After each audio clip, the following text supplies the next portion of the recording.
Well, just a brief video blog, whatever they're called. Just to say it's Friday, 8:45, and unfortunately I'm just putting everything back into the box for now because we've got visitors for the weekend, which is going to keep me occupied through Tuesday night. So it's going to be Wednesday before I can attend to this again. But a quick update. I've had the offer of the asking price of £50 for the ZX81. But, you know, nothing's completed till you've got the cash and things.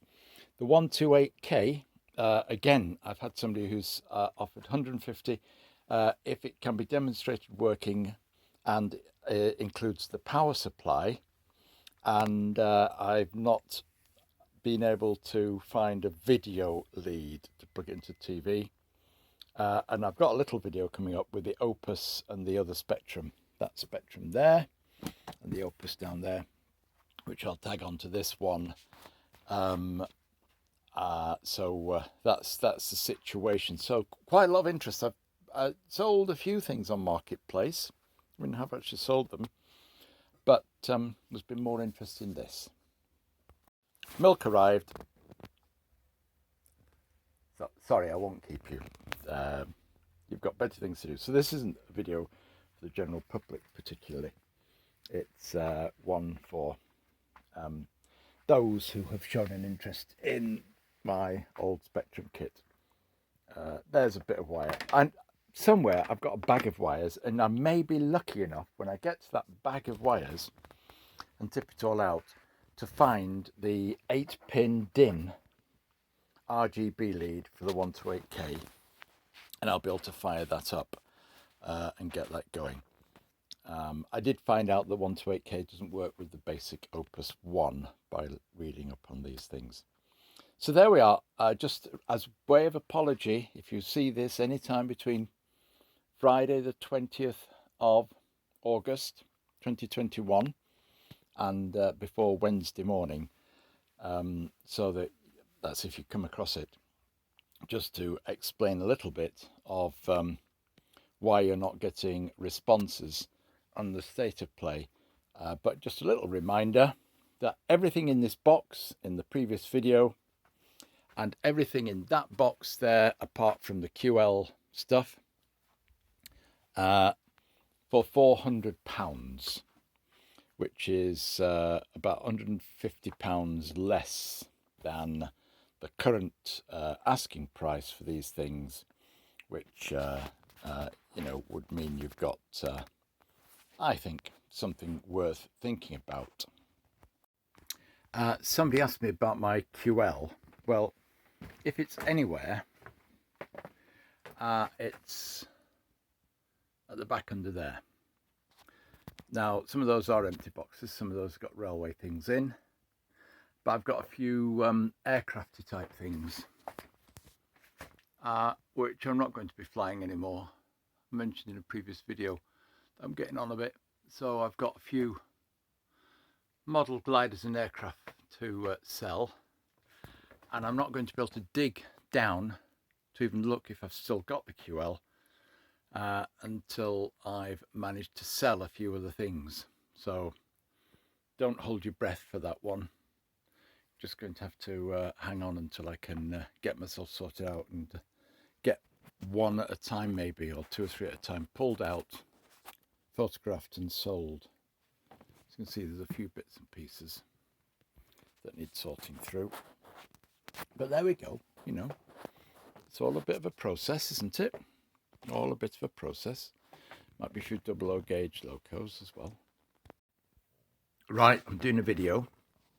This could be quite expensive because this has been in a box a couple of years.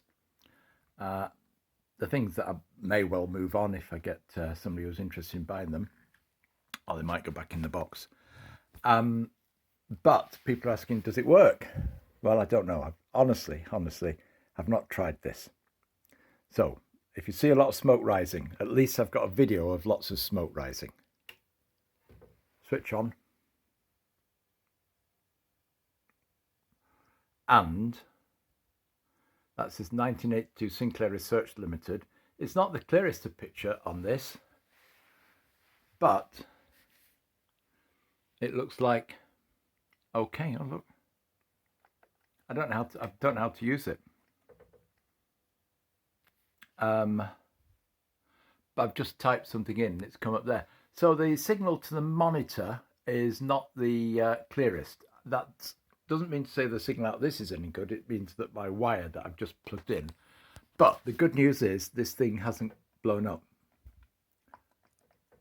Look. There we go. It didn't like it. There's something wrong there. Yep. So it doesn't like that. It's typed some commands there. Doesn't like it. I don't know what to do. To delete, cap shift. Nope. You see, I don't know what I'm doing because I can't remember. But there we go. Function. It must be a function of some sort. Shift, caps lock. So who knows what I'm doing there. Let's turn it off and on again. Off. On. Does that. Then comes up with Sinclair Research. So, new L. Enter. There we are. It's done that. Plot. Enter. Don't like that. Question mark comes up. So, the keyboard's working. Right? The Opus Discovery 1 is certainly powering up and taking the video output, because it's a video output that's coming through, coming out to the back. And so we've got a system here where at least some of the stuff is functioning, and we can go into more. That's the ZX Spectrum there. Let's try the other one. So let me just go through that again. I'll power it off. Sorry about the flashing screen.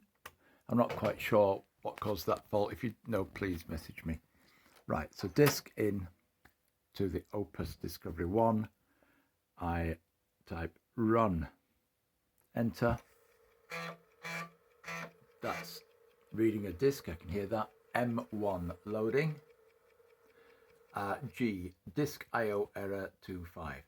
Now that is an issue reading this disk. Remember, these disks have been in a box for 25 years, so I'm not surprised there's an error reading the disk. So there we go. However, what is clear is that the Opus Discovery 1 is working because at least it tried to read the disk. I'm going to have to power it off because I don't know how else to restart the blasted thing. Annoying is that. There it is. It's trying to read a disk and file not found in that case. So, you know, we've got